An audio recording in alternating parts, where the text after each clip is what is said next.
On dit que certains liens sont écrits avant même qu'on ne se rencontre. Entre Louise et Nova, tout semblait déjà tracé. Un berger australien, vif comme le vent, doux comme un rayon de soleil. Et une petite fille qui voyait en lui bien plus qu'un chien. Un frère d'âme. Ils couraient tous les deux, se roulaient dans l'herbe, jouaient à cache-cache derrière un pommier. Nova sautait dans le ruisseau et Louise riait aux éclats. Son père lui disait toujours « Prends soin de lui, ma puce. Les chiens ne vivent pas aussi longtemps que nous, mais ils aiment 100 fois plus fort. » Chaque jour, Nova attendait derrière la grille de l'école que sonne la sortie des classes et qu'il retrouve sa petite maîtresse.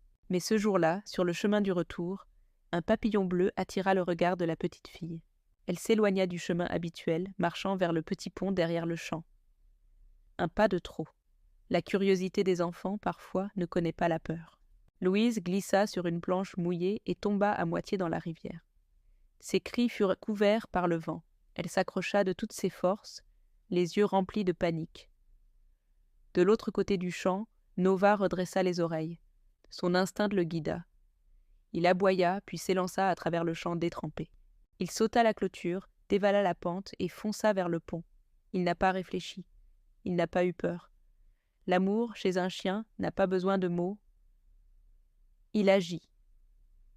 Nova plongea dans l'eau glacée. Il lutta contre le courant, attrapa la manche de Louise avec sa gueule. Ses pattes griffèrent la rive, la terre cédait, mais il tira encore et encore, jusqu'à ce qu'elle soit en sécurité sur la berge. Épuisée, Louise s'évanouit. Nova s'allongea contre elle, haletant, tremblant, dans le silence de la pluie qui tombait. Quand Louise ouvrit les yeux, elle était dans un lit d'hôpital. Sa mère pleurait doucement à ses côtés. Mais Nova n'était pas là, il avait tout donné, jusqu'à la dernière once de force, jusqu'à son dernier souffle, parce qu'il savait que sa vie, c'était elle. Sur le mur de sa chambre, un dessin d'enfant était collé. Moi et Nova, pour toujours. Quelques années plus tard, Louise, désormais adolescente, marchait dans ce même champ doré au coucher du soleil.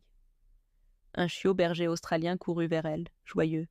Elle s'accroupit et le serra contre elle. « Tu t'appelleras Echo », murmura-t-elle, « parce que son courage résonne encore, à chaque battement de mon cœur.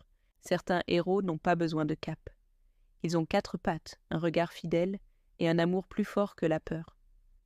Nova n'a pas seulement sauvé une vie, il a rappelé ce qu'est aimer sans condition.